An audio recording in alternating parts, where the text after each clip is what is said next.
Most people try to change their lives the way they try to change a photo. They look for a dramatic filter, a big makeover, a single moment that finally flips the switch. But your real life doesn't work like a before and after picture. It works like a slow upload. One tiny choice at a time, one default at a time, one "I'll do it tomorrow" at a time. And if that's true, if your days are quietly shaping you, then the most powerful changes are rarely loud.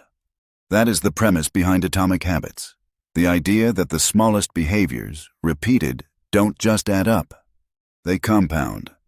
And before we dive in, quick favor, because it genuinely helps this channel reach the right people. If you want to keep working on your self-development and keep accessing expert-level summaries of some of the world's most respected authors, please take a second to like this video, share it with someone who'd actually use it, and drop a comment. It signals to the algorithm that you want more content like this. Now, let's get into the book. Atomic Habits is built like a map. You start with why tiny changes matter. Then you get a simple model of how habits work. Then you move through 4 big levers: make the habit obvious, attractive, easy, and satisfying. Plus the inverse versions for breaking bad habits. Finally, the book zooms out into advanced tactics, how to keep improving when you're already pretty good, where motivation comes from over years, and why habits need review, not just repetition. And running through all of it is a viewpoint that sounds simple, but hits hard once you feel it. If you don't like where you're landing, don't fight yourself. Change the system you're living inside. If that idea already feels like a relief, like you've been blaming your personality for what's actually a setup problem, comment this short phrase: "I build systems." Just those 3 words. It's a small identity marker, and it fits the book's deepest thread. You don't need a new personality. You need a better design. Now, let's walk it in the same order the book does, so you leave with the whole architecture, not just a handful of popular quotes. The book opens personally. Public interviews and publisher conversations describe Clear talking about starting over after a serious injury and learning to return to progress through small steps rather than dramatic leaps. The point of that opening isn't, "Look what happened to me." It's, "This is how change actually looks in real life. Uneven, incremental, and built from routines you can repeat on bad days." From there, Atomic Habits lays down the foundation. Tiny habits matter because time enlarges everything you do consistently. In the book's early pages, one of the headline illustrations is the idea of marginal improvement. Small daily upgrades that appear unimpressive in the moment, but become meaningful when repeated. In the excerpted pages available publicly, the argument is attached to an example from elite sport, and the broader claim that small improvements can become enormous outcomes over time.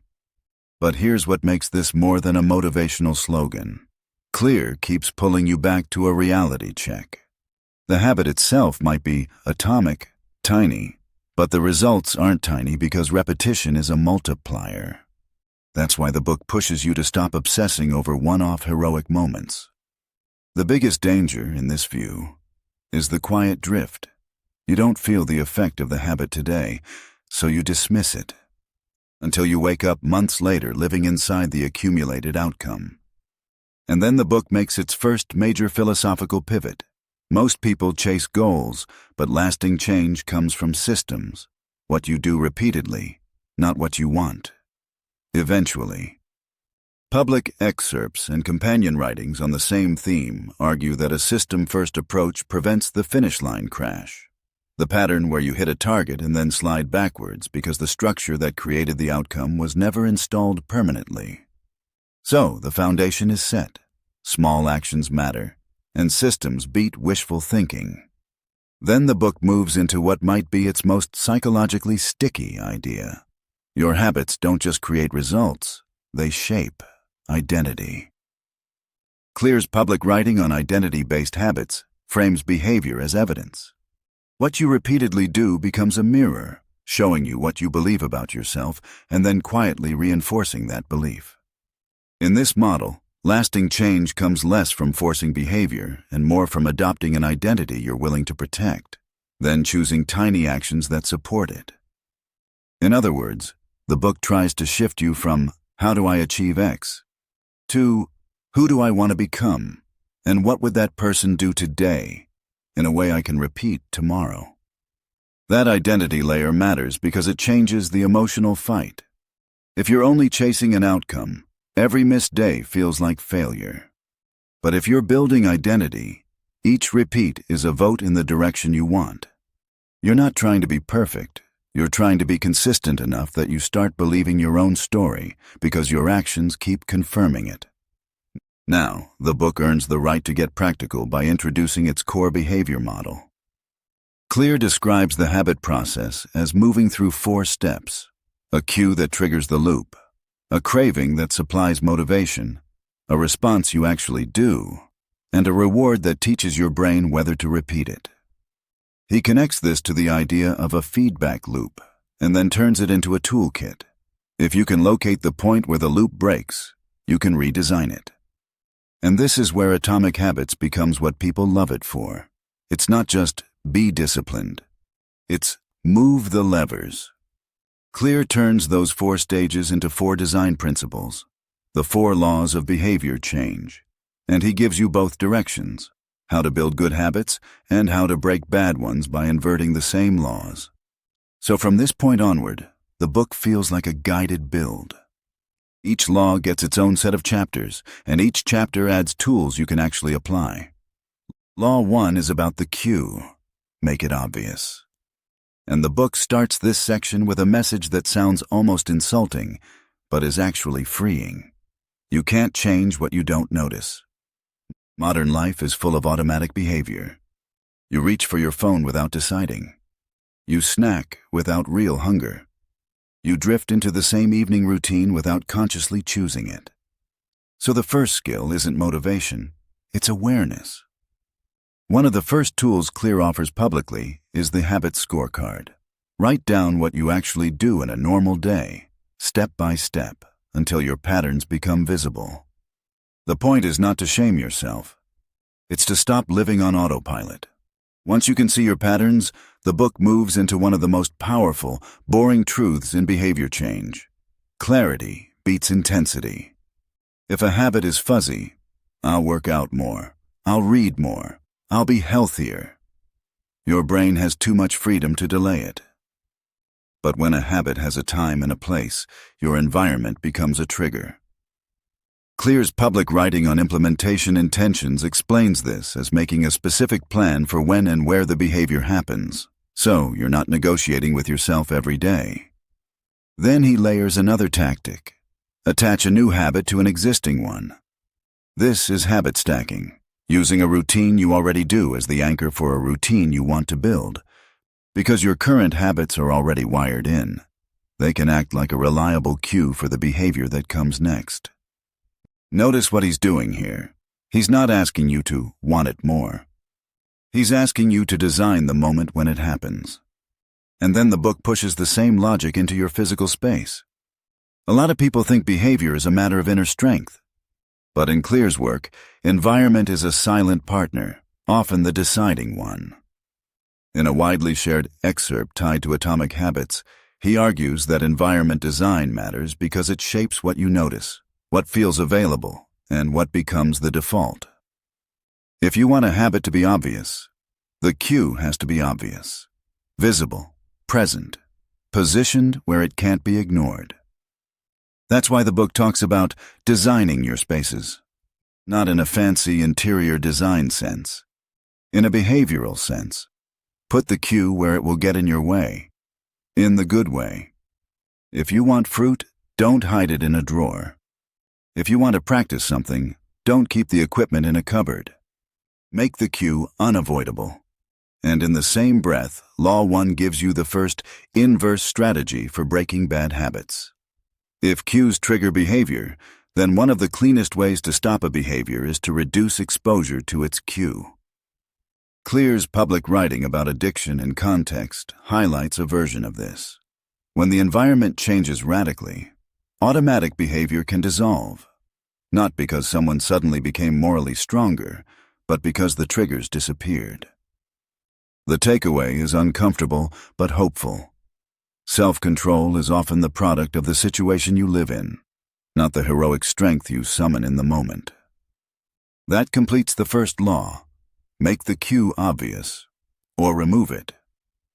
Then the book moves to Law 2, craving. Make it attractive. This section is about desire, why you want the thing in the first place. And it works in a slightly sneaky way because Clear doesn't try to shame desire. He treats it as a force you can redirect. One of the centerpiece tools here is temptation bundling. Pair an action you need to do with an action you want to do. In the official excerpted chapter on this topic, Clear frames the strategy as linking the want and the should. So the habit you're avoiding borrows motivation from the habit you already crave. What makes this tactic powerful is that it respects reality. Most good habits come with delayed rewards, and most bad habits feel good right now. So instead of demanding willpower, temptation bundling tries to make the good behavior emotionally compelling in the short term. Underneath that is a broader principle. Your brain is constantly learning what feels rewarding in your environment. So you can train yourself to like the right routines, not by forcing passion, but by pairing them with experiences you already enjoy. Then comes Chapter 9, the social chapter. Clear's wider habits writing highlights something most of us underestimate. Other people are not just influences, they are cues. Your environment isn't only your room, it's your relationships. In his discussion of habit cues, he explicitly includes other people as one of the ways behavior gets triggered, and he points to evidence that social networks can affect health-related behavior. The point of this chapter isn't cut off your friends. It's more nuanced and more useful. If you want a behavior to feel attractive, join spaces where that behavior is normal. If the people around you treat a habit as standard, reading, training, saving, writing, it stops feeling like a weird personal project and starts feeling like belonging. This is the book's belonging lever. Instead of battling your need for acceptance, use it. Put yourself where the habit you want is part of the culture you're in. And then Chapter 10 tightens the emotional loop again, but this time for breaking bad habits. Clear's public chapter excerpt about shifting from have to get to looks like a simple gratitude trick, but it's actually a deep behavioral move. It changes the emotional meaning you attach to the behavior. When you reframe the action from burden to opportunity, you make the habit feel less like punishment and more like alignment with the life you want. This is a key theme in that chapter. Habits are often attempts to meet a need, relief, comfort, connection, reassurance, stimulation. If you only attack the behavior, you miss the need. But if you change the meaning or meet the need in a healthier way, the old habit loses appeal. So, Law 2 isn't just make it fun, it's engineer desire. Make the right behavior emotionally compelling and make the wrong one feel less rewarding. Now we move into Law 3, response. Make it easy. This is where Atomic Habits becomes almost aggressively practical, because Clear's central claim is that you don't need more motivation, you need less friction. One of the biggest mindset shifts in this section is the difference between planning and practicing. Clear's public writing on reps argues that volume beats perfection, that progress comes from repetitions, not from waiting until you found the perfect plan. You don't get better by thinking about the habit, you get better by doing it often enough that it becomes normal. In this part of the book, easy doesn't mean effortless.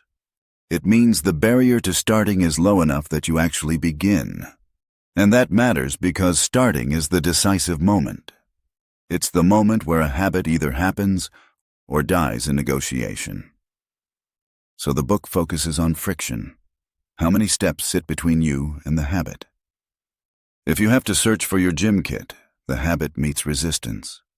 If the healthy option takes more effort than the easy option wins most days. Clear's environment-focused excerpts argue that if you design space, so The good habit is the path of least resistance. You're no longer fighting yourself. You're guiding yourself. And here's the micro-commitment I want you to make right now, midway through this summary, because it's the habit principle most people skip. Type this in the comments. I start small. Not I start tomorrow. Not I start big. Just I start small.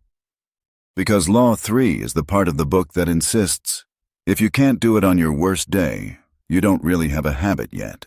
You have an intention. That brings us to one of the signature tools from this section, the 2-minute rule. In Clear's official excerpt on this rule, he frames it as a way to stop procrastinating and start habits by shrinking the entry point to something you can do in about 2 minutes.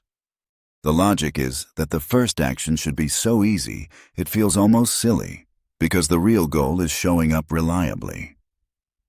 The first version of the habit is not the final habit. It's the gateway. Put on the shoes. Open the document. Lay out the mat. Read 1 page. The habit can grow later, but it can't grow if it never starts. Then, Chapter 14 moves from easy to start to hard to escape. This is where the book talks about making good habits inevitable and bad habits nearly impossible, not by relying on willpower, but by locking in the right defaults. Clear's excerpt on automation makes this argument bluntly. Technology and one-time decisions can remove future effort. Automating savings, blocking distracting sites, setting up your environment so the healthy choice is the effortless choice, these are ways to commit once and benefit repeatedly. This is one of the most underrated themes of the entire book. The best discipline is the discipline you don't need because the system is already doing the work. At this point, you can feel how the 4 laws interact. Make it obvious so you notice it. Make it attractive so you want it. Make it easy so you do it. And then, Law 4, make it satisfying so you repeat it. That's the final piece. Reward. In a publisher interview, Clear describes what he calls the cardinal rule of behavior change. Actions that are rewarded tend to be repeated, and actions that are punished tend to be avoided. The point is that your brain learns faster from immediate feedback than from distant outcomes. And this is where a lot of good habits fail. The payoff is far away. Exercise feels hard now, and the benefits show up later. Saving feels restrictive now, and the reward shows up later. Learning feels slow now, and the payoff shows up later. So the book argues that if you want a habit to stick, you often need to add immediate satisfaction, small rewards that make repetition feel worthwhile while you wait for the deeper results to mature. One of the simplest ways to do that is visual progress. Clear's paperclip strategy story is basically a physical progress bar. You move a paperclip each time you complete the action. It's easy, tangible, and strangely motivating because the reward is built in. You can see yourself moving forward. This connects to habit tracking more broadly. In Clear's Habit Tracker Guide, he describes tracking as a way to turn consistency into something visible. You're no longer trusting memory or mood. You're building evidence of follow-through. And that evidence can be satisfying in the moment, which makes repetition easier. And then the book gives you a recovery rule that might be more important than tracking itself. Don't let a miss become a spiral. In the world of habits, perfection is not the target. Resilience is. A single miss is normal. A pattern of misses is a new identity. So the system needs a bounce-back plan, not just an ideal plan. Now, around this point, roughly 2/3 through, not only does the book start to feel especially actionable, but you've also earned the second reminder. If this summary has already given you at least one idea you can use today, do the channel a favor. Like the video, share it with a friend who's trying to change a habit, and leave a comment with the specific habit you're rebuilding. It's reciprocity. You got value, and your engagement helps us keep making high-quality summaries for people who actually want to grow. Now Chapter 17 is where Law 4 turns sharp. Because sometimes the problem isn't that a habit isn't satisfying. It's that the bad habit is too satisfying, too easy, and too socially invisible. So the book introduces a counterweight. Make bad habits unsatisfying. At immediate cost. Make the consequences present, not theoretical. Litchart's analysis of this chapter describes Clear's tactic of using accountability and a habit contract. Clear consequences, and at least one person who will know if you follow through. The mechanism is basic human psychology. Social cost is immediate, and immediate consequences change behavior faster than distant ones. But what matters here is not punishment for its own sake. It's alignment. If you're serious about who you're becoming, you make it harder to drift away from that identity unnoticed. That completes the 4-law toolkit: cues, cravings, friction, and reward, plus the inverse of each for breaking what you want to stop. Then the book does something smart. It admits that building habits is not the same as mastering life, because you can be very consistent and still plateau. You can follow rules and still feel stuck. You can become good and wonder why you're not great. That is the purpose of the final section, Advanced Tactics. Chapter 18 is about talent, and it's more nuanced than the internet version of this conversation. From Litchart's and Super Summary's discussion of this chapter, the core argument is not genes are everything, and it's not genes don't matter. It's strengths create advantage in the right environment, and effort becomes far more sustainable when the habit fits your traits. The chapter frames this as choosing the right field, where your natural inclinations make the habit feel more enjoyable and more repeatable. The practical takeaway is almost a permission slip. You don't have to build the habit everyone else builds. Build the version you can keep. If you want movement, choose the kind you'll actually return to. If you want learning, choose the format you'll actually stick with. The strategy is alignment, not imitation. Chapter 19 then tackles a question that quietly haunts anyone who has tried to grow. What do you do when motivation fades? Clear's Goldilocks rule explains motivation as a balance. People are most engaged when the challenge is neither too easy nor too hard, but just hard enough to stretch them. His public writing connects this to the experience of flow and to the need for immediate feedback. And in his chapter excerpt on staying focused, he adds a brutal truth. The greatest threat to progress isn't failure, it's boredom. The real difference between amateurs and professionals is who keeps showing up when the work stops being exciting. This is one of those chapters that changes how you interpret your own resistance. If you feel bored, you're not broken. If you feel restless, you're not failing. You might simply be at the point where the habit has become automatic, and now it needs a challenge upgrade to keep you engaged. The book isn't asking you to find motivation. It's asking you to design your practice so it stays in the zone where progress is possible and attention is alive. Then Chapter 20 delivers the book's final warning, and, in a way, its final gift. Habits can make you efficient. They can also make you complacent. Litchart's analysis describes the downside as mindless repetition. When a skill becomes automatic, you can stop noticing small errors, stop improving, and start confusing consistency with mastery. So the upgrade at the end of Atomic Habits is not more habits. It's reflection. In Clear's chapter excerpt about Pat Riley and performance, he describes using measurement and review to push beyond good enough, a system that turns progress into feedback and feedback into better practice. It's habits plus deliberate attention that build long-term excellence. And that's where the entire book lands. Habits are the foundation, not the finish line. The conclusion, as listed in the book's publicly available structure, positions the end goal as results that last. Not a temporary burst of discipline, but a stable way of living that continues to produce progress because it's built into your daily mechanics. And then the appendix extends the idea outward. Where to go next, condensed little lessons, and explicit applications to business and parenting, reminding you that habits aren't just personal self-improvement. They're how families, teams, and organizations drift or grow. So if you want the entire book in one sentence, not a quote, not a slogan, just the concept, you could say it like this. Stop trying to become a new person overnight. Start becoming a slightly better version of your present self by designing cues, desires, friction, and rewards in a system you can live inside.